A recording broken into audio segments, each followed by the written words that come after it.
सभी शिक्षक साथियों को टारगेट सर में स्वागत है। आज हम आपके सामने में लेकर आए हैं करंट अफेयर्स के महत्वपूर्ण प्रश्नों को लेकर, जहां हम आपको सीरीज 1 आज स्टार्ट करेंगे और इसी तरह से 1, 2, 3 करके जनवरी से लेकर दिसंबर तक हम लोग इसको कंप्लीट करने का प्रयास करेंगे। जो भी साथी प्रधान शिक्षक के लिए या डीएलएड प्रवेश परीक्षा के लिए ज्वाइन करना चाहते हैं, दिए गए नंबरों पे आप संपर्क कर सकते हैं। साथ ही साथ अगर यह चैनल अच्छा लगे तो आप सब्सक्राइब करना बिल्कुल नहीं भूलें। आपका एक सब्सक्राइब हमारे ऊर्जा को बढ़ाता है, इसलिए आप इतना सहयोग करें। चलिए शुरू करते हैं। आज हम लोग करंट अफेयर्स के कुछ महत्वपूर्ण प्रश्नों को आज हम लोग देखने का काम करेंगे। चलिए, सबसे पहला प्रश्न है आपका, क्षीर भाग्य योजना। क्षीर भाग्य योजना किस राज्य में लागू है? देखिए यहाँ पे लिखा हुआ है क्षीर। अगर यही रहता नीर तो हम समझ जाते कि पानी की बात हो रही है, लेकिन यहाँ पे क्या लिखा हुआ है? क्षीर। तब मेरे कहने का मतलब आपके दिमाग में कुछ तो आ रहा होगा कि सर कहीं यह दूध वाली तो बात नहीं है। कुछ तो दिमाग में आ रहा होगा कि सर कहीं यह दूध वाली बात तो नहीं है। बिल्कुल वही दूध वाली ही बात है। नीर क्षीर, नीर पानी, तो क्षीर को दूध में ले लिए। तो ये जो योजना है क्षीर भाग्य योजना किस राज्य में लागू है? तो मैं आपको बता दूं, यह जो क्षीर भाग्य योजना है कर्नाटक में लागू है। कहां लागू है? ये कर्नाटक में लागू है। अब इसका उद्घाटन किसने किया था? ये जो आपका क्षीर भाग्य योजना है कर्नाटक में, तो इसको हमारे सहकारिता मंत्री, कौन है सहकारिता मंत्री? पहली बार इस विभाग का नामकरण हुआ है, पहली बार यह मंत्रालय का गठन हुआ है। तो इस मंत्रालय के जो मंत्री हैं सहकारिता मंत्री, वो भारत के केंद्रीय गृह मंत्री श्री अमित शाह हैं और वही इसके मंत्री भी हैं। और उन्हीं ने क्षीर भाग्य योजना का क्या किया था? उद्घाटन किया था। अब इस योजना को समझिए। इस योजना की लागत लगभग 260 करोड़ के आसपास है और इसकी जो क्षमता है, क्योंकि यह मेगा डेयरी करके है, तो इसकी जो क्षमता है वो लगभग 10 लाख लीटर दूध प्रतिदिन उत्पादन करने का। अब इतना उत्पादन दूध होगा तो इसका क्या यूज होगा? क्योंकि अब इन्होंने उद्घाटन किया तो इन्होंने कहा कि इतने उत्पादन का हम लोग क्या करेंगे, बच्चों के अंदर जो कुपोषण की बीमारी आती है उसको दूर करेंगे और इसी को क्या करेंगे हम लोग, आंगनबाड़ी में, स्कूल में बच्चों को हम लोग दूध की उपलब्धता सुनिश्चित करने का कार्य करेंगे। तो सबसे पहला क्वेश्चन आप लोगों ने सीखा कि क्षीर भाग्य योजना कर्नाटक राज्य में किसने? अमित शाह ने। किसने? अमित शाह ने। ये क्या है? सहकारिता मंत्री भी है। प्रथम सहकारिता मंत्री भी अगर आपका पूछ दे तो आप अमित शाह में जाएंगे। सहकारिता मंत्री, गृह मंत्री पूछ दे आपको तो इसमें भी आप लोग कहां जाएंगे? अमित शाह में जाएंगे। एक तरह से क्या है ये? Mega dairy. क्या है ये? मेगा डेयरी है। लगभग 260 करोड़ रुपए की लागत से बना है। कितना? 260 करोड़ की लागत से यह योजना बना है और उस उत्पादन क्षमता तो बता ही दिए कि लगभग 10 लाख लीटर दूध प्रतिदिन। 10 लाख लीटर दूध प्रतिदिन इसकी उत्पादन क्षमता है। तो इस क्वेश्चन से जुड़े हुए बहुत सारे तथ्यों को आप लोगों ने देखा। चलिए, अब बस याद रखना क्षीर भाग्य योजना कर्नाटक, अमित शाह। अब हम लोग दूसरे प्रश्न पे पहुंचते हैं। दूसरा प्रश्न हमारा क्या कहता है? चलिए स्क्रीन पे आ गया आपका दूसरा प्रश्न। पहले दूसरे प्रश्न को, दूसरा प्रश्न कहता है कि किस देश ने 2023 के पहले 6 महीने के लिए यूरोपीय संघ पर की परिषद की अध्यक्षता संभाली? अब क्या 2023 के पहले 6 महीने करने का मतलब जनवरी से स्टार्ट हो जाएगा, जनवरी से जून के लिए, जनवरी से जून के लिए। अब जो कह रहा है कि अध्यक्षता जो संभालेगी तो कौन संभालेगी? सबसे पहले आप यूरोपीय संघ के बारे में थोड़ा सा जान लीजिए।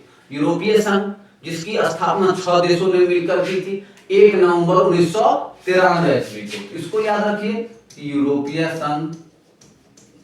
यूरोपीय संघ स्थापना 1 नवंबर 1993 ईस्वी को। एक फैक्ट, 1 नवंबर 1993 ईस्वी को। और इसका जो मुख्यालय है वो कहां है? ब्रुसेल्स में। मुख्यालय कहां है? मुख्यालय ब्रुसेल्स मुख्यालय कहाँ है? ब्रुसेल्स। और मैं आपसे पूछना चाहूंगा कि ब्रुसेल्स कहाँ की राजधानी है?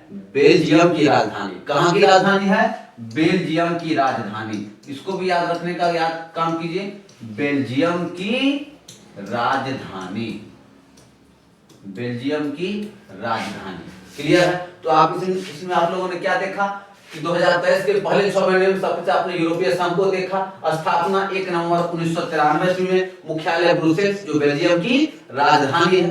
अब हम लोग उस देश की बात करेंगे तो इनको जो प्रभार मिला 6 महीने की अध्यक्षता के लिए, वो मिला है स्वीडन को।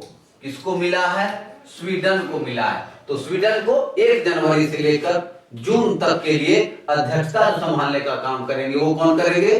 स्वीडन करेंगे। और फिर यूरोपीय संघ को याद रखिएगा, 1 नवंबर 1993 को याद रखिएगा, मुख्यालय ब्रुसेल्स को याद रखिएगा, बेल्जियम की राजधानी है उसको भी याद रखने का कार्य करेंगे। क्लियर है? चलिए अब हम लोग पहुंचते हैं प्रश्न संख्या 3 के साथ।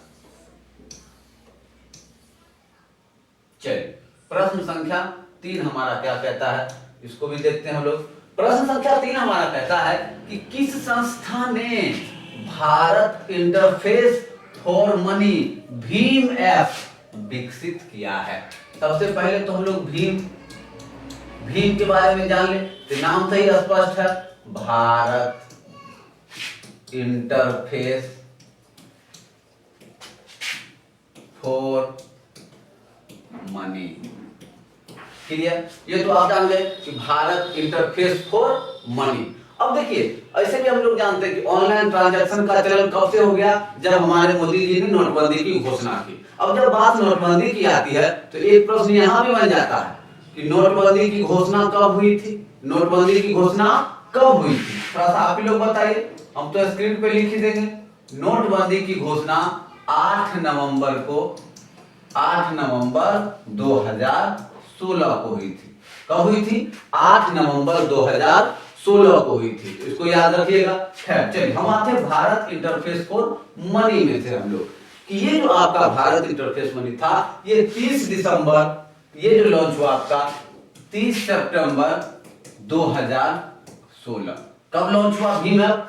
30 सितंबर 2016 को लॉन्च हुआ। सॉरी, दिसंबर, क्लियर? 30 दिसंबर 2016 को लॉन्च हुआ। तो आप इसको भी याद रखने का कार्य करेंगे। अब हम प्रश्न में आ जाते हैं कि किस संस्था ने Bharat interface for money app विकसित किया? आरबीआई, एनपीसीसीआई, सेबी और निष्कैम। तो इसका सही जवाब है एनपीसीआई। कौन है ये? एनपीसीआई। अब ये एनपीसीआई क्या है? कुछ नहीं है। एन से नेशनल, पी से पेमेंट, सी से कॉर्पोरेशन, ओ इंडिया। तो national payment corporation of India. Clear? National payment corporation of India. कहीं से कोई दिक्कत नहीं, तो इसको भी याद रखने का प्रयास करेंगे। इसका आंसर हो जाएगा बी। किस संस्था ने? एनपीसीआई ने, national payment corporation of India. फिर याद रखिएगा आप लोग भीम ऐप के बारे में। 30 दिसंबर 2016 को भारत इंटरफेस फॉर मनी, नोटबंदी 8 नवंबर 2016 को घोषणा हुई थी। चलिए अब हम लोग अगले प्रश्न के साथ जाते हैं। प्रश्न संख्या 4। चलिए प्रश्न संख्या 4 आपके स्क्रीन पे है। नाम पढ़िए, सत्येंद्र नाथ बोस। सत्येंद्र नाथ बोस जिनकी हाल ही में जयंती मनाई गई, किस पेशे से जुड़े थे? नाम से यह स्पष्ट है, सत्येंद्र नाथ बोस। याद होगा आप लोगों के, भारत के महान गणितज्ञ, भारत के महान भौतिक विज्ञानी। कोलकाता में इनका जन्म हुआ था 1894 ईस्वी में, 1 जनवरी 1894 ईस्वी में। तो हाल ही में इनकी जयंती मनाई गई। इनका जन्म कहाँ हुआ था? इनका जन्म जो हुआ था वो कोलकाता में हुआ। कहाँ जन्म हुआ? कोलकाता में 1894 ईस्वी में। ये क्या थे? गणितज्ञ थे, भौतिक विज्ञानी थे, भौतिक विज्ञानी थे। क्लियर? ये सब फैक्ट जो भूलना ही नहीं है आप लोगों को। सत्येंद्र नाथ बोस के बारे में, ये गणितज्ञ थे, भौतिक विज्ञानी थे, ये राज्यसभा के सदस्य भी रह चुके हैं, इनको पद्म विभूषण भी मिला हुआ है, ये सारे इनको पद्म विभूषण भी मिला हुआ है। ये सारे फैक्ट जब याद रखेंगे तो आपको लंबे समय तक याद रहेगा, इनको पद्म विभूषण भी मिला हुआ। तब आ जाइए राजनीति, विज्ञान, खेल, व्यवसाय, इसका सही आंसर क्या हो जाएगा? विज्ञान। सत्येंद्र नाथ बोस विज्ञान। चलिए अब हम लोग 5वें प्रश्न के साथ आते हैं कि हमारा 5वां प्रश्न क्या कहता है। चलिए हम आ गए हैं 5वें प्रश्न के साथ। हमारा 5वां प्रश्न कहता है कि कौन सी संस्था DRDO, उद्योग अकादमी, रामानुजन उत्कृष्टता केंद्र संचालित करती है? सबसे पहले आप समझिए DRDO क्या है। DRDO बताइए। DRDO defence research and development organisation. Defence research and development organisation. इसका काम क्या है? इसका क्या काम? ये जो आपका रक्षा अनुसंधान एवं विकास संगठन, इसका क्या काम है? इसका यही काम है कि कैसे रक्षा तकनीकों को विकसित करें, कैसे हम अपनी तकनीकों को विकसित करें, और ये टेक्नोलॉजी पर फोकस करती है। और इसकी स्थापना हुई थी 1958 ईस्वी में। कब हुई थी इसकी स्थापना? 1958 ईस्वी में इसकी स्थापना हुई थी। तो ये भी याद रखने का काम करना है। चलिए हमारा प्रश्न क्या कहता है? प्रश्न कहता है कि DRDO अकादमी रामानुजन उत्कृष्टता केंद्र कौन संचालित करती है? तो मैं आपको बता दूं कि सबसे पहले इसको DRDO ही संचालित किया करती थी। आरंभ में जब इसकी स्थापना हुई थी DRDO उद्योग अकादमी की, तो इसकी जो देखरेख था, सारा काम जो किया जाता था DRDO के अंदर में था। लेकिन अब DRDO के पास तो एक काम नहीं है, अब वो संस्थान को देखेगी कि वो खुद टेक्नोलॉजी पे डिपेंडेंट होगी। तब इसको इन्होंने क्या किया? इसको IIT मद्रास के अंदर कर दिया। तो कहां कर दिया? ये इसको IIT मद्रास के अंदर कर दिया कि आप इसका काम संभालिए और आपके अंतर्गत क्या होगा? ये तकनीकों में अनुसंधान किया जाएगा और फिर DRDO उस पे अपना रिसर्च करेगी। क्लियर है? तो इसमें याद रखेंगे IIT मद्रास। चलिए अब हम लोग पहुंचते हैं अगले क्वेश्चन में, प्रश्न संख्या 6। चलिए प्रश्न का क्या कहता है कि कौन सा शहर भारतीय विज्ञान कांग्रेस ISC का मेजबान है? कौन सा शहर? हाल ही फिलहाल में हुआ है। मैं आपको बता दूं कि ये भारतीय विज्ञान कांग्रेस जो है, भारतीय विज्ञान कांग्रेस, ये जो है इसका 108वां सम्मेलन हुआ है हाल ही फिलहाल में। 108वां सम्मेलन, इस डाटा को भी याद रखिएगा, ठीक है? इस डाटा को भी याद रखिएगा कि भारतीय विज्ञान कांग्रेस का 108वां सम्मेलन हुआ है। साथ ही साथ ये भी याद रखिए, ये जो आपका भारतीय विज्ञान कांग्रेस है, इसमें हमारे भारत के माननीय प्रधानमंत्री नरेंद्र मोदी जी ने भी इसको संबोधित किया है। और वो कहां हुआ है? वो हुआ है नागपुर की धरती पर, महाराष्ट्र में। कहां हुआ है? नागपुर, महाराष्ट्र में। कहां हुआ है वो? नागपुर, महाराष्ट्र में। तो इसका आंसर क्या हो जाएगा? पहला नागपुर। कि भारतीय विज्ञान कांग्रेस का जो आयोजन हुआ वो नागपुर में हुआ। यह 108वां सत्र था।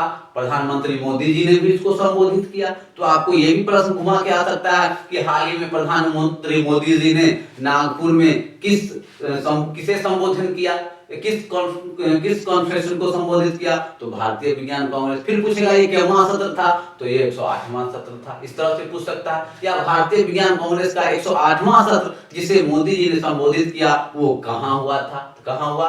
नागपुर में हुआ। क्लियर? चलिए अब हम लोग प्रश्न संख्या 7 को देखेंगे। चलिए प्रश्न संख्या 7 हमारा क्या कहता है?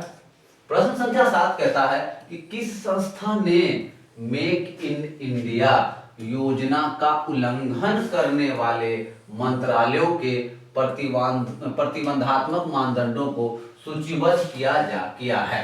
कहने का मतलब क्या है? नाम से ये मेक इन इंडिया मतलब इंडिया में बनने की बात है। अब जब इंडिया में बनेगा और उसके बाद कोई ऐसा मंत्रालय है जो अदर कंट्री को सपोर्ट करे, या कुछ ऐसे प्रोडक्ट हैं जो मार्केट में अवेलेबल हो जाए, तो उस पे क्या होगा, हमारा जो उद्योग क्षेत्र है वो तो प्रभावित होगा। और हम क्या करते हैं, उद्योग को बढ़ाते हैं, उद्योग और आंतरिक व्यवहार को हम लोग संवर्धित करते हैं। तो क्या किया गया कि ऐसे उत्पादों को हम लोगों ने क्या किया, सूचीबद्ध किया। और ऐसे जो आपका सूचीबद्ध करने वाले उत्पाद थे वो 20 प्रतिबंधित थे। कुल सूचीबद्ध, इसको याद रखिएगा, कुल सूचीबद्ध कितने थे, 20 प्रोडक्ट। कितने, 20 प्रोडक्ट को ये सूचीबद्ध कर दिए। अब मैंने पहले ही कहा कि इसको जो किया जाता है ताकि बाहर से जो प्रोडक्ट आए उसके अंदर क्या हो, उसको हतोत्साहित किया जाए। तो ये जो आपका है ये DPIIT के अंतर्गत आ जाता है। DPIIT क्या करती है, ये DPIIT क्या है कि उद्योग से जुड़ा हुआ है। ये DPIIT डिपार्टमेंटल और प्रमोशन से जुड़ा हुआ, और इंडस्ट्री एंड इंटरनल स्टेज है ना, DPIIT। तो ये क्या है आपका DPIIT की department for promotion for industry and internal trade, मतलब ट्रेड और इंडस्ट्री के लिए प्रमोशन का कार्य करती है और वैसे चीजों को प्रतिबंधित करती है जो मेक इन इंडिया नहीं है। तो इसको याद रखने का काम करेंगे कि DPII। क्लियर है? तो क्वेश्चन नंबर 7 का आंसर बी। चलिए अब हम लोग प्रश्न संख्या 8 के साथ आएंगे। चलिए बहुत ही इंपोर्टेंट प्रश्न है आपका 8।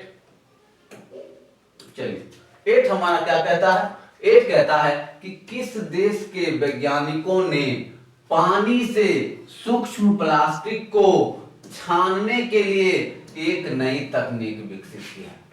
गौर से सुनिएगा, किस वैज्ञानिक, कहां के वैज्ञानिक ने पानी से सूक्ष्म प्लास्टिक, इससे क्या है कि पानी को शुद्धता बढ़ेगी और लगभग कहा गया कि इससे 99% 90.99% शुद्धता को हासिल किया जा सकता है। थर्मोकोल से जुड़ा हुआ ये चीज है। तो इसको जो लागू किया है वो आपका ये है दक्षिण कोरिया।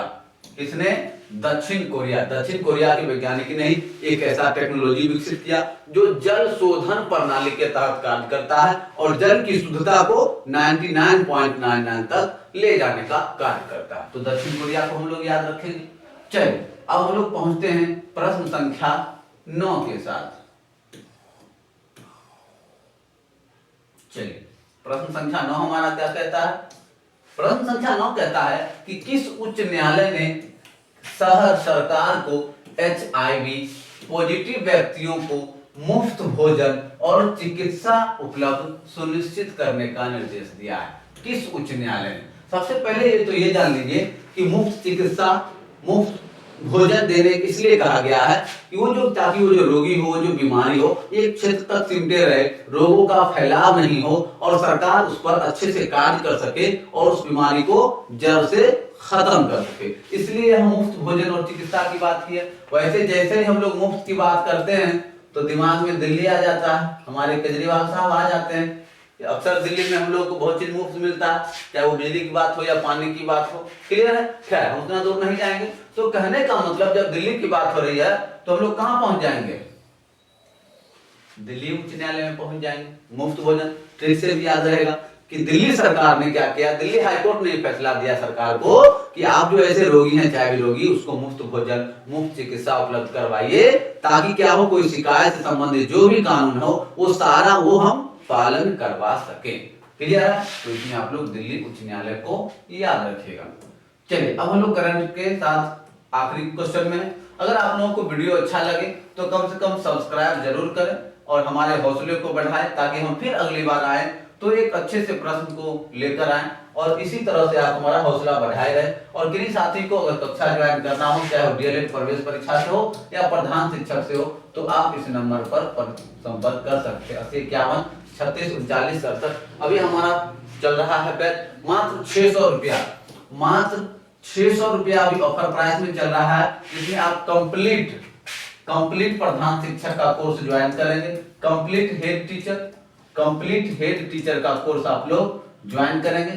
शाम में हमारा बैच चलता है 6:30 से 8:30 के बीच में हमारा क्लास चलता है शाम में, तो आप उसको ज्वाइन कर सकते हैं। साथ ही साथ जो भी बच्चे इंटर पास कर गए हैं या जो इंटर का एग्जाम दे रहे हैं और DLED प्रवेश परीक्षा का फॉर्म भर रहे हैं, उनके लिए भी 10 फरवरी से 10 फरवरी से ऑनलाइन बैच आरंभ किया जा रहा है ताकि बच्चे आसानी से डीएलएड प्रवेश परीक्षा को पास कर सके और फिर अपना नामांकन करवा सके। 23-25 सत्र में उन लोगों का एडमिशन होगा, तो उन लोगों के लिए भी क्लास की व्यवस्था की गई है। चलिए, तो हम लोग आते हैं आखिरी प्रश्न में।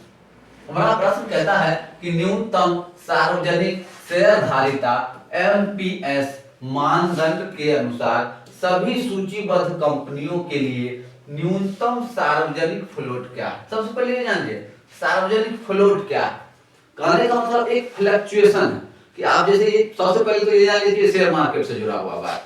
अब शेयर मार्केट में क्या होता है, हमेशा उतार चढ़ाव आते रहता है, स्टॉक की कीमत में हेरफेर होते रहता है। तो वहाँ बहुत सारा ऐसा होता है कि एक दिन में कंपनियां डूब जाती है, लाखों शेयरधारकों का पैसा डूब जाता है। तो इन्होंने क्या कहा कि शेयर धारक और कंपनी को ऐसा नुकसान नहीं हो, तो आप जो फ्लोट रखें, फ्लक्चुएशन जो रखें, वो सार्वजनिक फ्लोट वो कितना हो, वो हो 10%, कि 10% से ज्यादा सार्वजनिक फ्लोट नहीं हो, ताकि शेयर धारकों और कंपनियों को ज्यादा नुकसान नहीं हो सके। तो इसको हम याद रखेंगे, कितना है 10%, कि सार्वजनिक फ्लोट क्या है, न्यूनतम 10%। क्लियर है। तो चलिए, इस तरह से आज आप लोगों ने जनवरी के करंट सेशन में लगभग आज महत्वपूर्ण 10 प्रश्नों को देखा। इसी को के साथ हम फिर अगले सीरीज में भी आएंगे, करंट अफेयर को लेकर आएंगे। इसी तरह से आपका भूगोल की कक्षा, संविधान की कक्षा, और फिर आपका डीएलएड का क्लास चल रहा है, मैथ का भी क्लास चल रहा है, और इसी तरह से हर सब्जेक्ट का, चाहे वो विज्ञान हो चाहे हिस्ट्री हो, हर चीजों का आप लोगों को सुविधा उपलब्ध करवाया जाएगा। जो भी साथी ज्वाइन करना चाहते हैं वो जरूर ज्वाइन करें। इन्हीं शब्दों के साथ आज के इस वीडियो क्लिप को समाप्त किया जाता है। फिर मिलते हैं अगले वीडियो में। आप लोग चैनल को सब्सक्राइब करना बिल्कुल नहीं भूलें। तब तक के लिए मिलते हैं। जय हिंद।